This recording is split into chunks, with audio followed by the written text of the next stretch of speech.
ഒരു lead acid ബാറ്ററിയിൽ സെല്ലുകളുടെ ചാർജ് നില ഡാഷ് ഉപയോഗിച്ച് പരിശോധിക്കാം.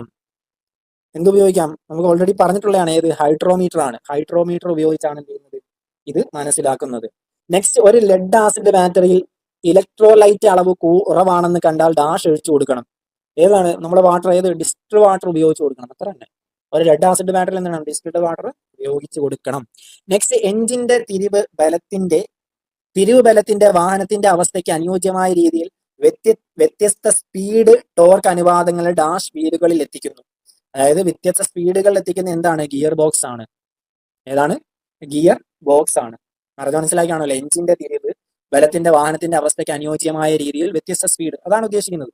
നെക്സ്റ്റ്, വാഹനത്തിലെ അൾട്ടർനേറ്റർ ഉൽപ്പാദിപ്പിക്കുന്ന AC-യെ ഡാഷിൽ കൂടി കടത്തിവിട്ട് DC ആക്കുന്നു. നമ്മൾ പറഞ്ഞതാണ്. ഏത്? എന്തിലൂടെയാണ്? ഡയോഡിലൂടെയാണ് കടത്തിവിടുന്നത്. ഓൾറെഡി ഡിസ്കസ് ചെയ്തിട്ടുണ്ട്. നെക്സ്റ്റ്, എഞ്ചിൻ സ്റ്റാർട്ടിംഗ് മോട്ടോറുകൾ ഡാഷിനെയാണ് തിരിക്കുന്നത്. എന്തിനെയാണ് ഇത് തിരിക്കുന്നതെന്നാണ് ചോദിച്ചിരിക്കുന്നത്. എന്തിനെയാണ് തിരിക്കുന്നത്? ഫ്ലൈ വീലിനെ. എന്തിനെ തിരിക്കുന്നു? സ്റ്റാർട്ടിംഗ് മോട്ടോറുകൾ ഫ്ലൈ വീലിനെ തിരിക്കുന്നു. നെക്സ്റ്റ്, ഹാൻഡ് ബ്രേക്കുകൾ ഉപയോഗിക്കുന്നത്. ഹാൻഡ് ബ്രേക്കുകൾ എന്തിനാണ് ഉപയോഗിക്കുന്നത്? നിർത്തിയിട്ടിരിക്കുന്ന വാഹനം ചലിക്കാതിരിക്കാൻ. എമർജൻസി ബ്രേക്കിന് വേണ്ടി വേണമെങ്കിൽ എന്ത് ചെയ്യാം? നമുക്ക് പറയാം. എന്നാൽ ഏറ്റവും അനുയോജ്യമായത് നിർത്തിയിട്ടിരിക്കുന്ന വാഹനം ചലിക്കാതിരിക്കാൻ വേണ്ടിയാണ് എന്ത് ചെയ്യുന്നത്? ഹാൻഡ് ബ്രേക്കുകൾ ഉപയോഗിക്കുന്നത്. നെക്സ്റ്റ്, മുകളിൽ നിന്നും വീക്ഷിക്കുന്ന അവസരത്തിൽ വാഹനത്തിന്റെ മുൻ വീലുകളുടെ മുൻ അഗ്രങ്ങൾ പിറകിലെ അഗ്രങ്ങളെക്കാൾ പുറത്തേക്ക് തള്ളി നിൽക്കുന്നു.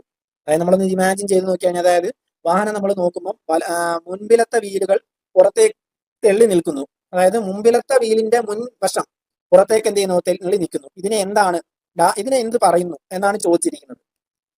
ടോ ഔട്ട് എന്നാണ് പറയുന്നത്. എന്തിനെന്ന് പറയുന്നു? ടോ ഔട്ട് എന്ന് പറയുന്നു. ഏതാണ്? ടോ ഇൻ അല്ല, ടോ ഔട്ട്.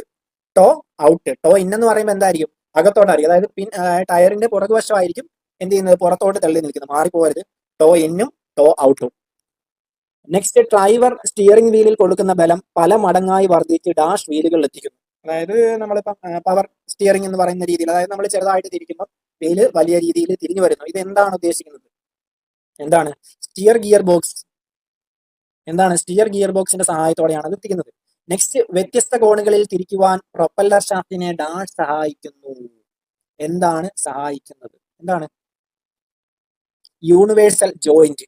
നമ്മളത് വണ്ടി ഓടിക്കുന്നവരും നമ്മൾ വർക്ക്ഷോപ്പിൽ പോകുമ്പോൾ കറക്റ്റായിട്ട് അറിയാൻ പറ്റും.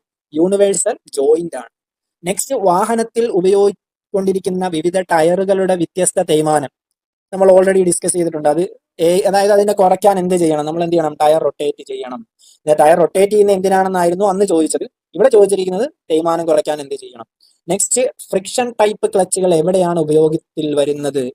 ഇതും പറഞ്ഞിട്ടുണ്ട്. എഞ്ചിനും ഗിയർ ബോക്സിനും ഇടയിൽ.